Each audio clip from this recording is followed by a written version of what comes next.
Hi all Ranger kids, welcome to the Firefighter Achievement Award. Let's start with a physical requirement. Visit a fire department or have a firefighter visit your outpost. Then have the firefighter talk about his job. Some firefighters are engineers, others work as paramedics. For the spiritual requirement, read or have someone read to you 1 Kings 18 verses 16 to 39. The story about Elijah and the prophets of Baal. So you're more than welcome to read this yourself. Here I'm going to read it for you. So Obadiah went to meet Ahab and told him, and Ahab went to meet Elijah. Then it happened when Ahab saw Elijah that Ahab said to him, "Is that you, O troubler of Israel?"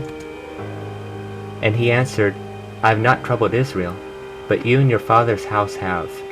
In that you have forsaken the commandments of the Lord, and have followed the Baals. Now therefore send and gather all Israel to me on Mount Carmel, the 450 prophets of Baal, and the 400 prophets of Asherah, who eat at Jezebel's table." So Ahab sent for all the children of Israel, and gathered the prophets together on Mount Carmel. And Elijah came to all the people, and said, "How long will you falter between two opinions? If the Lord is God, follow him. But if Baal, follow him." But the people answered him not a word.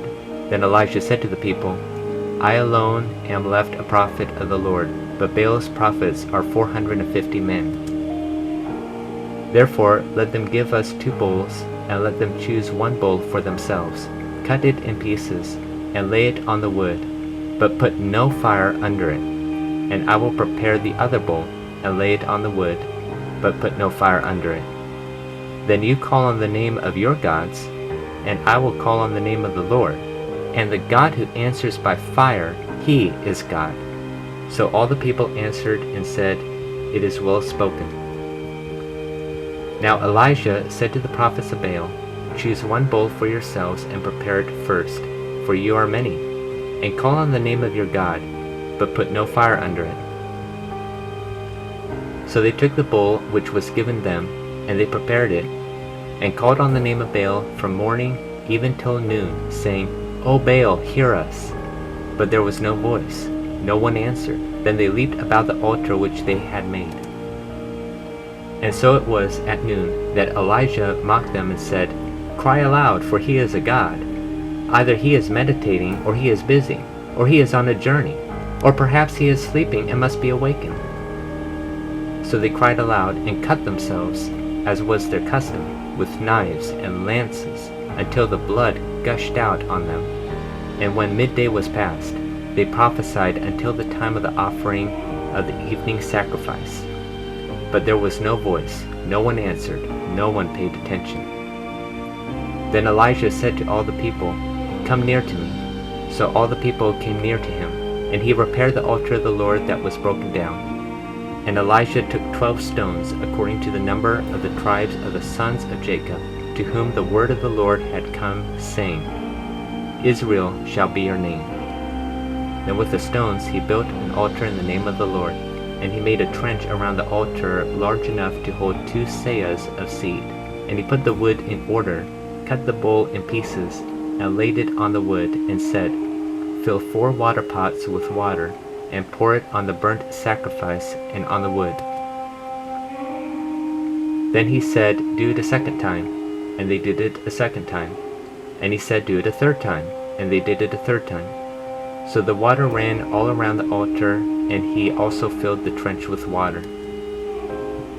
And it came to pass at the time of the offering of the evening sacrifice, that Elijah the prophet came near and said, "Lord God of Abraham, Isaac, and Israel, let it be known this day that you are God in Israel, and I am your servant, and that I have done all these things at your word. Hear me, O Lord, hear me, that this people may know that you are the Lord God, and that you have turned their hearts back to you again." Then the fire of the Lord fell and consumed the burnt sacrifice, and the wood, and the stones, and the dust, and it licked up the water that was in the trench. Now when all the people saw it, they fell on their faces, and they said, The Lord, He is God. The Lord, He is God.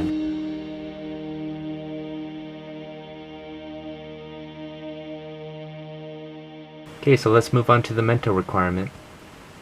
Draw a floor plan of your house. Show the routes your family would follow to escape during a fire. Put an X outside where everyone would meet. Okay, so here is an example of a floor plan.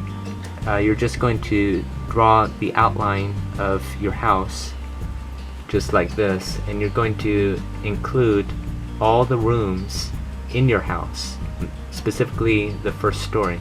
If there is a fire, you want to get to the first story. If you can't and you're blocked, well, stay tuned, I'll show you in a few moments. So if you notice, all the blue lines are the windows. Almost every room should have one. Some bathrooms have a window and others don't. Your primary escape path are the red lines.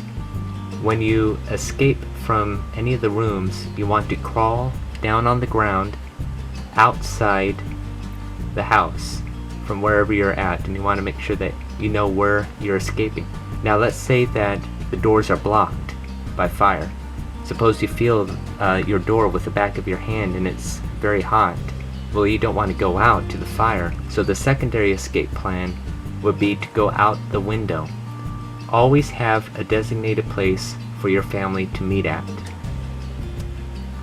If you live on the second floor and you're blocked, then that's why you need to have escape ladders so that you could climb out. Okay, now let's move on to the social requirement. With your family, check all the smoke detectors in your house. Let's talk a little bit more about smoke detectors. Install smoke detectors on each level of your house. Test smoke detectors once a month and change the batteries once a year. And make sure that you keep it clean so that it works properly. Here's something extra called the carbon monoxide alarm.